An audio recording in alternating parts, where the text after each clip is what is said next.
پھر اس مہینے کے اندر بہت سارے لوگوں مرد عورتوں کو آپ نے دیکھا ہوگا کہ وہ ننگے پاؤں چلتے، جوتا نہیں پہنا، یہ بھی ایک شوق کی علامت ہے۔ ان کا ذہن یہ ہوتا ہے، نظریہ یہ ہوتا ہے، بعض نظر مانی ہوتی ہے کہ میں محرم کے مہینے میں جوتا نہیں پہنوں، تکلیف برداشت کروں گا، ننگے پاؤں چلنا دھوپ پہ اور پتھروں پہ مشکل ہے، یہ مشقت ہے، تکلیف ہے، بندہ برداشت کرتا ہے کہ اس سے اللہ راضی ہو، مجھے ثواب ملے، اہل بیت سے محبت عقیدت کا اظہار ہو۔ تو یاد رکھیے ایسی نظر اور نیاز کا بھی اسلام کے اندر کوئی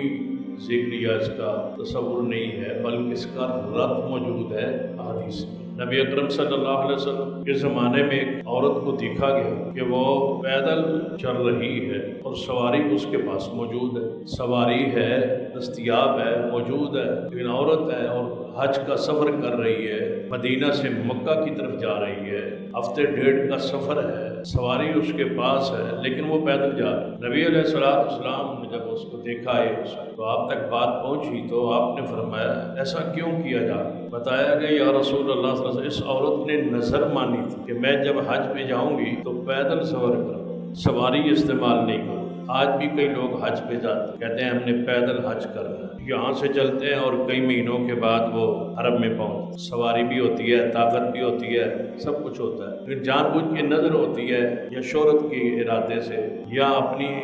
عقیدت کی وجہ سے کہ میں نے پیدل جانا ہے بیت اللہ۔ یہ اس دور میں بھی ایسی چیزیں تھی، صحابہ کرام رضوان اللہ علیہم اجمعین، یعنی کہ آپ سے پہلے زمانہ جاہلیت میں لوگ ایسے کرتے تھے، پھر جب رسول اللہ پر ایمان لے آئے تو وہ کئی چیزیں جاہلیت کی وہ جاری تھی، جو آپ کے علم میں آئی تو آپ نے اس کو ختم کیا، جب بھی آپ نے کوئی ایسی بات دیکھی تو آپ نے اس چیز کو ختم کر۔ اسی طرح کوئی سائیکل پہ جاتا ہے، میں نے سائیکل پہ سفر کر، حالانکہ تیز ترین سواریاں موجود ہیں، جہاز موجود ہے، لیکن جان بوجھ کی مشقت، ثواب اور یہ ارادے اور نیت، دو چیزیں ہوتی ہے، ثواب ملے گا اور دوسری چیز یہ ہوتی ہے عقیدت، محبت، پیار۔ اس طرح میں اپنے پیار کا عقیدت کے اظہار کروں تو نبی علیہ السلام نے فرمایا کہ اس عورت کو کہو سواری پر چڑھے سوار ہو، اللہ تعالیٰ کو ایسی نیکی کی کوئی ضرورت نہیں ہے، اپنے آپ کو جان بوجھ کی مشقت میں ڈال، آپ کے پاس سواری ہے، سواری پہ سوار کیا۔ تو یہ نبی علیہ السلام کے دور میں ہی ایک شخص نے وہ دیکھا گیا کہ وہ اس کے آس پاس لوگ اکٹھے ہیں، رش لگا ہوا ہے اور لوگ اوپر کپڑا تان کے کھڑے ہیں، اس پر سایہ کیا ہو، دھوپ تھی، گرمی تھی۔ پوچھا گیا نبی علیہ السلام نے فرمایا یہ رش کیسا ہے، یہ کٹ کیسا ہے، لوگ کیوں اکٹھے؟ یا رسول اللہ فلاں شخص نے روزہ رکھا ہو، سفر میں جا رہا ہے، باقی سب نے روزے چھوڑ دیے ہیں سفر کی وجہ سے، اس نے کہا ہے کہ نہیں میں روزہ رکھوں گا۔ اب اس کو دھوپ گرمی لگی ہوئی ہے، لوگ اس کے اوپر کپڑا تان کے کھڑے ہیں تاکہ اس کو ٹھنڈ لگے اور سکون اور دھوپ سے بچے۔ نبی علیہ السلام نے فرمایا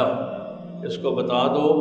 کہ سفر میں کو روزہ رکھنا نیکی نہیں۔ نبی علیہ السلام کو روک دیا، منع فرما دیا، یعنی ایسی نظر، ایسی نیاز، ایسا انداز جو اسلام میں نہیں ہے، جان بوجھ کے اپنی طرف سے اس کو عقیدت بنا لے کہ عقیدت کی وجہ سے ہم جوتا نہیں پہنتے، عقیدت کی وجہ سے ہم ننگے سر سفر کریں گے، ننگے پاؤں سفر کریں، تو یہ یا ننگے پاؤں چلیں گے یا ننگے پاؤں ماتم کریں گے، ننگے پاؤں چلیں گے ثواب لیں گے، یہ شوق کا بھی انداز ہے اور یہ غیر شرعی انداز، اس سے رسول اللہ صلی اللہ علیہ وسلم کی شریعت بری ہے۔